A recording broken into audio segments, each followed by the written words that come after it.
Commander Alan Carter floated to the observation window of the International Space Station. Earth hung below him, a blue marble wrapped in swirls of white clouds. His shift was almost over. Just one more systems check before he could call it a day. Systems nominal, Houston. All readings are green, he said into his headset. As he turned to leave the communications module, a light began to blink on the console. The system had detected something unusual. Alan pressed a few buttons and studied the screen. Houston, are you sending a new signal? Negative, Commander. What are you receiving? He adjusted the settings, trying to clean up the signal.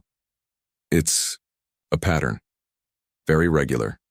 Repeating every 42 seconds. Ground control went silent for a moment. Then a new voice came through, higher in authority. Commander Carter, please record the signal and transmit all data to us immediately. This is now priority 1. The signal was unusual. It didn't match any known satellite or space debris. It wasn't random space noise. It had structure, like someone tapping out a message, like someone trying to talk to Earth. 3,000 miles below, Dr. Susan Miller was sound asleep in her bed when the phone rang. As NASA's leading expert on potential alien communications, she had spent 15 years creating systems that might one day help humans talk to aliens. But in all that time, nothing real had ever come through. Hello? She mumbled into the phone, still half asleep. Dr. Miller, this is Director Wilson. We need you at Mission Control now. Susan sat up in bed, suddenly wide awake. What happened? We received a signal. It's not one of ours. 40 minutes later, Susan walked into Mission Control in Houston. The room was buzzing with activity. Scientists huddled over screens. Military. Officers stood in the back, talking in low voices. On the main screen, a pattern pulsed in steady waves. What do we know? Susan asked, joining the group at the main console. Dr. Bill Foster, her assistant, handed her a tablet. The signal was first detected by the International Space Station. It's coming from beyond the orbit of Neptune. The pattern repeats perfectly, every 42 seconds. Susan studied the wave patterns on the screen. Her heart began to race. This isn't natural. These patterns have mathematical precision. Someone made this. The room fell silent as her words sank in. You're saying it's artificial, alien? Asked a general from the back of the room. Susan nodded slowly. Yes, we are not alone. And whoever sent this signal knows exactly where Earth is. For the next 12 hours, Susan and her team worked to understand the strange message. They ran, hit through computers, looked for patterns, and tried every code-breaking method they knew. Nothing worked. It's frustrating, Susan said, rubbing her tired eyes. We can tell it's a message, but we can't read it. Bill handed her a cup of coffee. Maybe we need to think differently. What if it's not just one message? What if it's many messages sent together? Susan looked up. Run it through the multi-channel filter. Bill typed quickly on his keyboard. The screen changed, showing 30 different patterns. That's it, Susan jumped up. It's not one message, it's 30 messages all sent together but on different mathematical frequencies. With this new understanding, the team made progress. By splitting the signal into its separate parts, they began to see patterns they could understand. Numbers, formulas, star maps. As they worked to decode the message, something else happened. Satellite stations around the world began to detect massive objects moving at the edge of our solar system. The objects were slowing down, like ships approaching a harbor. How big are they? Asked General John Peters, who had been sent by the president to oversee the situation. The scientist at the radar station swallowed hard. Each one is about the size of Earth's moon, sir. For 3 days and nights, Susan and her team worked without stopping. They drank coffee, ate quick meals at their desks, and sometimes dozed in their chairs for a few minutes. But they kept working, on. The morning of the 4th day, Susan called for an emergency meeting of the United Nations Security Council. Leaders from around the world gathered in New York, their faces showing fear and worry. Susan stood before them, her hands shaking slightly. She hadn't slept in over 72 hours. We have decoded the message, she said, her voice cracking, with exhaustion. It's not good news. She placed her tablet on the table and pressed play. A flat, emotionless voice filled the room. Your species has been designated for harvesting. Resistance ensures termination. Submission ensures continuation. Room erupted in shouting. Some leaders jumped to their feet. Others sat frozen in shock. Susan waited for the noise to die down before continuing. The message includes more than just this threat. It contains detailed information about Earth, our exact position in space, the makeup of our atmosphere, the locations of our cities, the size and capabilities of our military forces. She paused, letting the implications sink in. They've been watching us for a very long time, and they know everything about us. General Peters raised his hand. Who are they? Susan pressed another button on her tablet. A symbol appeared on the big screen, a spiral shape with sharp edges. They call themselves the Galactic Empire. From what we can tell, they control hundreds of star systems. Earth is just their next target. The room fell into shocked silence. How long do we have? Asked the Secretary General, her voice barely above a whisper. Susan checked her notes. The ships are slowing down as they approach. Based on their current speed, we have about 30 days before they reach Earth orbit. Around the table, world leaders began to talk about surrender versus resistance, military options versus diplomatic approaches. But both choices seemed hopeless against such an advanced enemy. In the midst of the growing panic, a hand raised from the back of the room. It belonged to Dr. Henry Brooks, a physicist from a small research university who had been invited as part of the science team. "Excuse me," he said, his voice quiet but firm. "There's something else in the message. Something I don't think they meant to show us." All eyes turned to him. "What do you mean?" asked General Peters. Henry stepped forward, his face serious but with a hint of hope in his eyes. The meeting room emptied quickly after Dr. Henry Brooks mentioned a possible weakness. Only General Peters, Susan Miller, and a few key officials stayed behind. "Explain," said General Peters, his voice tight with controlled hope.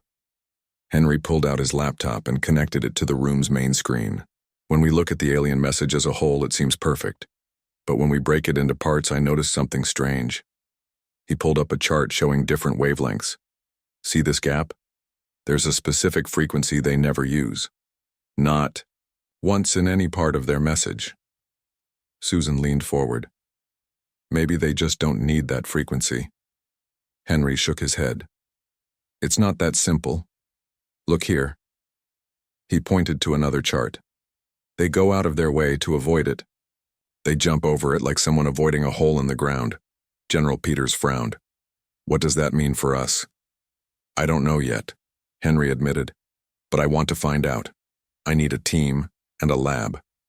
Within 48 hours, Henry had both. The government gave him an underground facility in the Rocky Mountains, built during the Cold War and upgraded with modern equipment. More importantly, they gave him people. 12 of the brightest minds they could find. Among them was Lisa Morgan.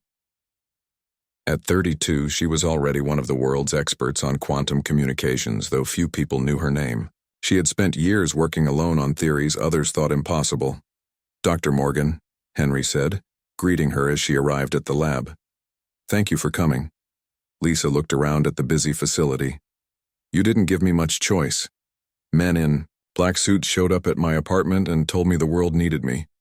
Henry smiled apologetically. "Sorry about that, but we do need you. Look at this."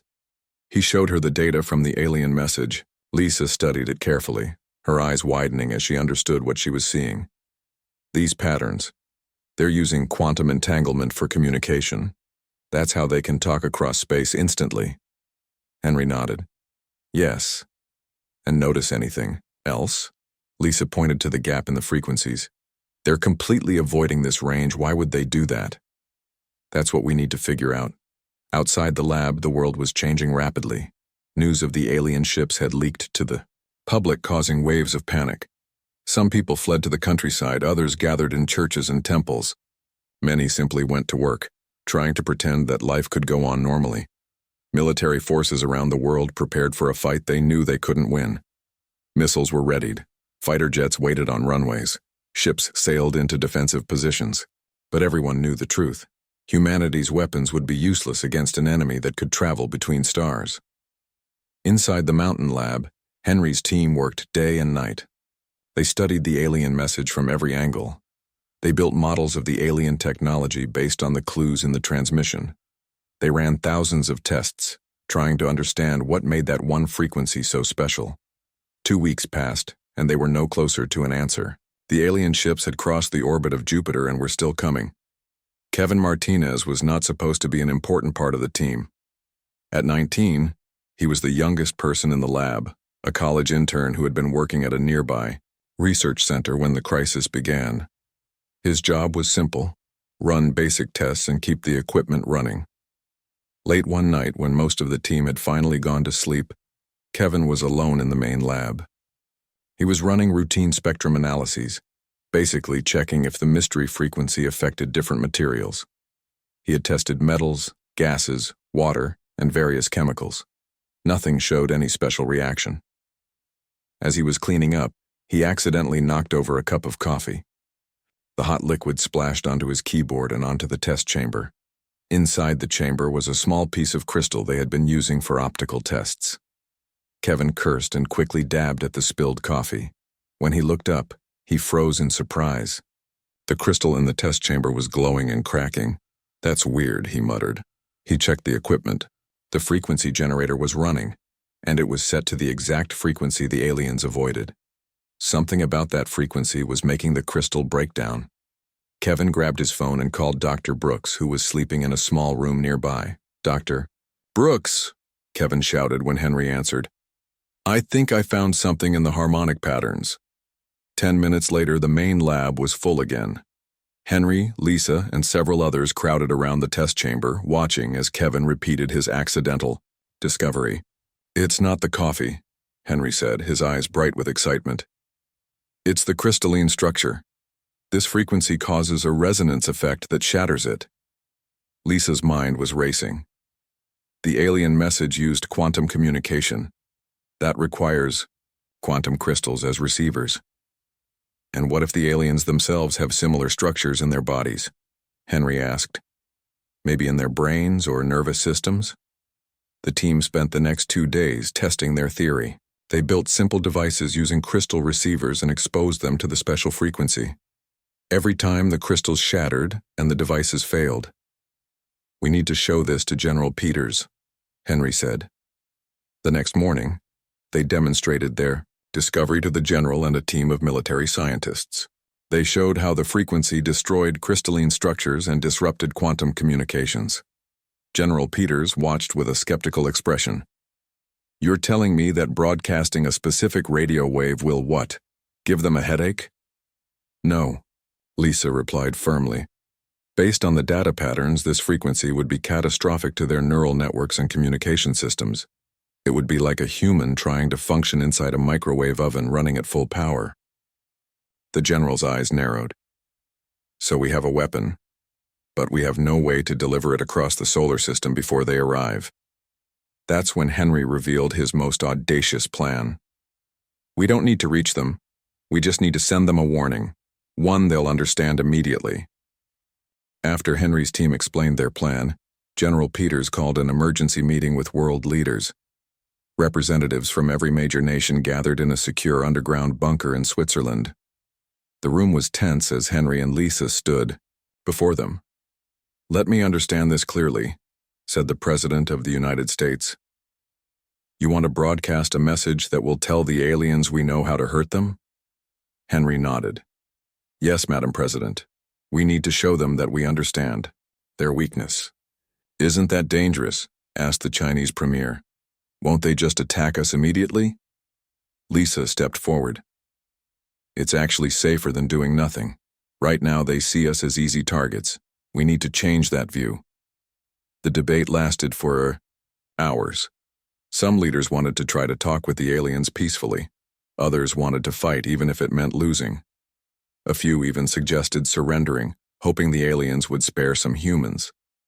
In the end, they agreed to Henry's plan. It was risky, but it was the only plan that gave humanity a chance.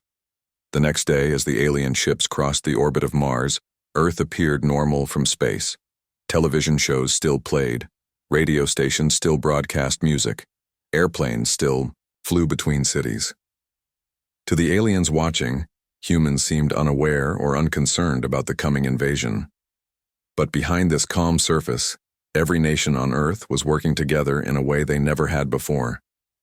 In secret locations around the world, engineers worked day and night to modify Earth's communication systems. Large satellite dishes were adjusted. Radio towers were rewired. Television broadcast stations were reprogrammed. Military radar installations were reconfigured. Even the equipment on the International Space Station was changed. All of these systems were being prepared to do one thing: broadcast on the special frequency that the aliens couldn't handle.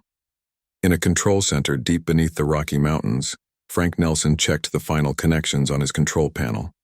As the chief technician for the project, he was responsible for making sure all the world's broadcasting systems worked together perfectly.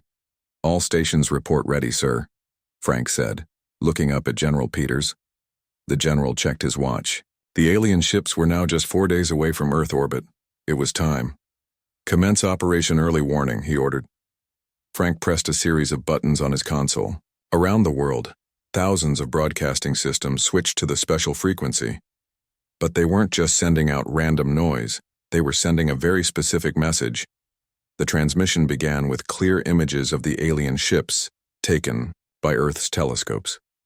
Next came detailed diagrams of how the aliens' communication systems probably worked, based on what Henry's team had learned from their message.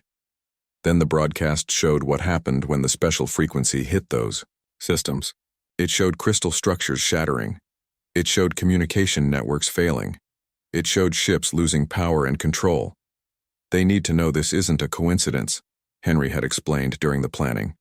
"They need to understand that we know exactly what we're doing. We know how to hurt them." The message played on a loop, broadcasting from every corner of Earth. It was powerful enough to reach the alien fleet well before they reached Earth orbit. Aboard the lead ship of the Imperial Fleet, Fleet Commander Zarvox was preparing for the harvesting of Earth when the message reached them. At first, the commander ignored it. Primitive species often sent desperate messages when they realized what was coming, but this message was different. It showed their ships, not just blurry images but detailed diagrams. It showed their communication systems. Most disturbing of all, it showed their greatest weakness, the frequency that could destroy their technology and harm their neural networks. Zarvox called an emergency meeting of the ship's senior officers. The aliens gathered in a large chamber, their tall, thin bodies moving gracefully despite their concern. "The humans know," Zarvox said, showing them the Earth transmission. "They know about the crystal resonance frequency." The science officer, Treldan, studied the images with 4 large eyes. "How is this possible? They are a pre-spaceflight civilization. They should not have this knowledge." "Yet they do," replied Zarvox. "And they are broadcasting it on the exact frequency that would harm us if we get closer." "They cannot affect us at this distance," said the weapons master Kervik. "We can still attack." Zarvox gestured to the screen where Earth continued to broadcast its warning.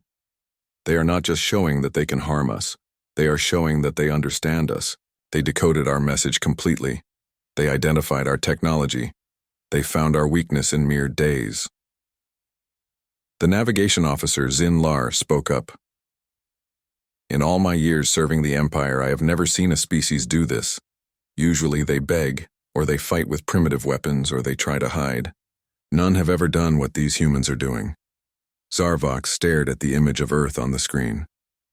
"No harvesting target has ever shown this level of understanding before first contact. The humans are different." Back on Earth, 3 tense days passed with no response from the alien fleet. The human leaders gathered again in the underground bunker in Switzerland. "Why haven't they responded?" asked the Russian president. "Are they just going to attack anyway?" Henry shook his head. "I don't think so. They've stopped moving. Their ships are still at the orbit of Mars. If they were going to attack, they would keep coming." "Maybe they're planning something else," said the Indian Prime Minister. "Something we haven't thought of." General Peters looked at the latest satellite images. Our telescopes show activity around their ships. They're doing something, but we can't tell what. Lisa studied the data from their long-range sensors. Their communication patterns have changed.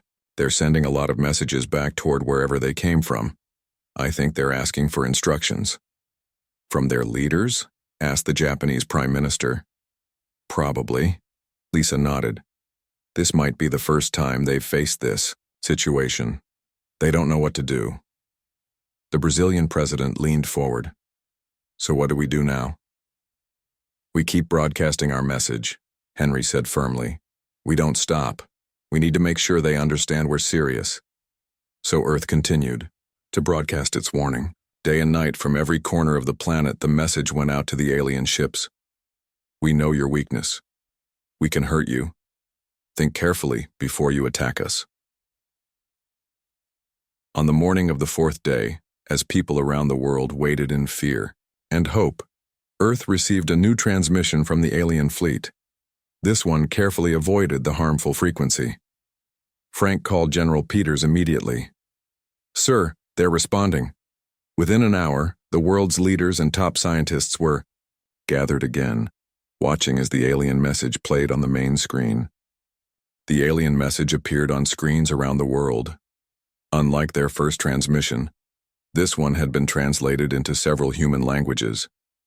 Your species has been reclassified, the message stated in simple text. Harvesting designation, rescinded. The Empire proposes negotiation. The room erupted in cheers and hugs. People who normally stood apart as representatives of different countries now embraced as members of the same species. They had faced extinction together, and now they had won a chance for survival. General Peters raised his hands for quiet. Let's not celebrate too soon. This could be a trick. Henry studied the message. I don't think so. Look how carefully they're avoiding the harmful frequency in this transmission. They respect our warning. So what do we do now? Asked the French president. Do we talk to them?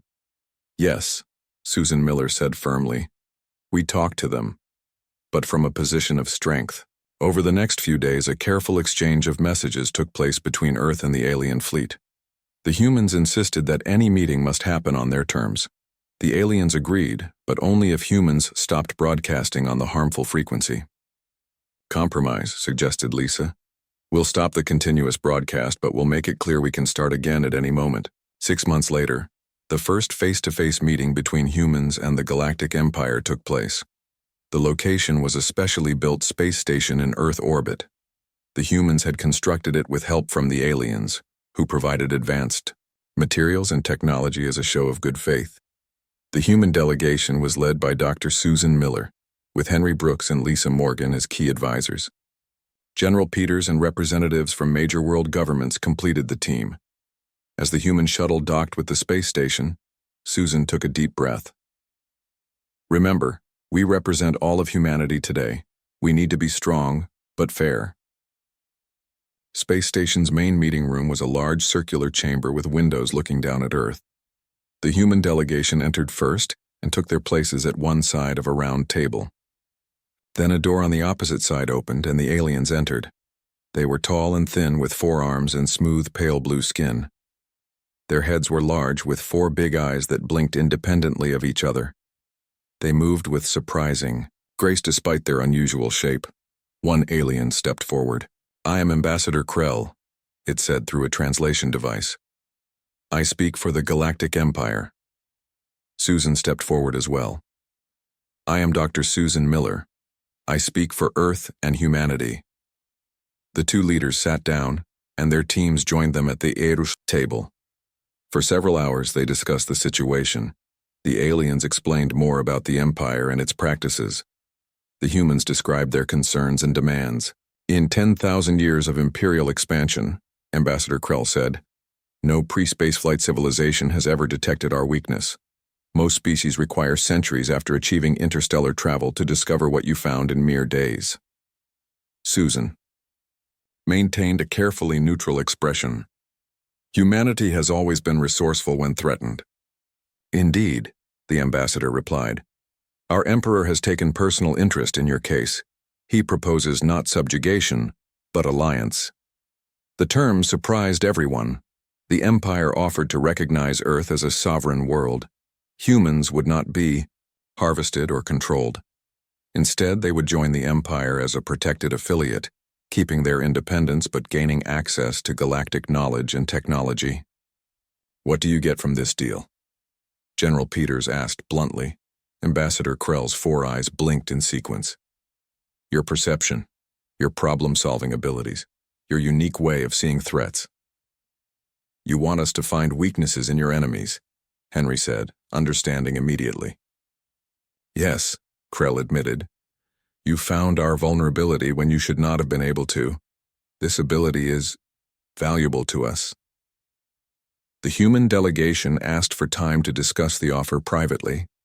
In a separate room, they debated what to do. I don't trust them, said General Peters. How do we know this isn't a trick to get us to lower our guard? We don't, admitted Susan. But think about what we gain. Access to interstellar travel, advanced medicine, new energy sources, the knowledge of thousands of worlds. And all we have to do is help them find weaknesses in other species, said the British Prime Minister, her voice troubled. Species they might be planning to harvest. Henry thought for a moment. What if we made a counteroffer? We'll share our problem-solving abilities, but only to help improve the Empire, not to conquer others. When the human delegation returned, to the meeting room they presented their counter-proposal. Earth would join the Empire as an affiliate world, but with conditions. Humans would help identify weaknesses in Imperial systems, to make them stronger, not to help conquer others. And the Empire must agree to end all harvesting of intelligent species. Ambassador Krell seemed surprised by the request. The Emperor will not agree to end all harvesting. It is how the Empire grows. Then we have no deal, Susan said firmly. Humanity will not help you hurt others the way you planned to hurt us. After more negotiation, they reached a compromise. The Empire would not end all harvesting, but would create a new category of worlds that could join as affiliates rather than being conquered. Planets that showed special abilities or talents, like Earth's unique perception, would be offered. Alliance instead of harvesting. When the human delegation returned to Earth, debates raged across the planet. Many people didn't trust the Empire and feared the deal was a trap. Others saw it as humanity's greatest opportunity to advance beyond their single world. Think of what we can learn, argued Lisa in a worldwide broadcast. We can visit other stars. We can meet other intelligent species. We can grow in ways we never imagined. But at what cost? Others asked. Do we want to be part of an empire that conquers worlds? In the end, Earth agreed to a modified version of the deal. They would join the Empire as an affiliate world, but only for a trial period of 10 years. During that time, humans would gain access to some Imperial technology and knowledge, but would maintain complete independence. After 10 years, they would decide whether to continue the relationship. 2 years later, the first human ships left Earth's solar system. Built with Imperial technology but crewed entirely by humans, these ships carried explorers, scientists, and diplomats to meet other worlds in the galaxy. The flagship of this new fleet was the exploration vessel Pioneer, commanded by Captain Lisa Morgan. Her chief science officer was Henry Brooks. As the Pioneer prepared to make its first faster-than-light jump, Lisa sent a final message back to Earth. They targeted us because they thought we were weak. Our warning changed everything. Now we're headed to the stars not as conquests but as equals. Humanity has joined the galaxy. Back in the Imperial Center, far across the galaxy, the Emperor reviewed the reports from Earth. The strategists who had selected the planet for harvesting were punished severely for their mistake. The Emperor issued a new directive to all Imperial forces. Never underestimate a species that can turn your own knowledge against you. Throughout the vast empire, the story spread quickly. A small, primitive world had stood up to the mighty empire with nothing more than a clever message, and had changed the course of galactic history forever.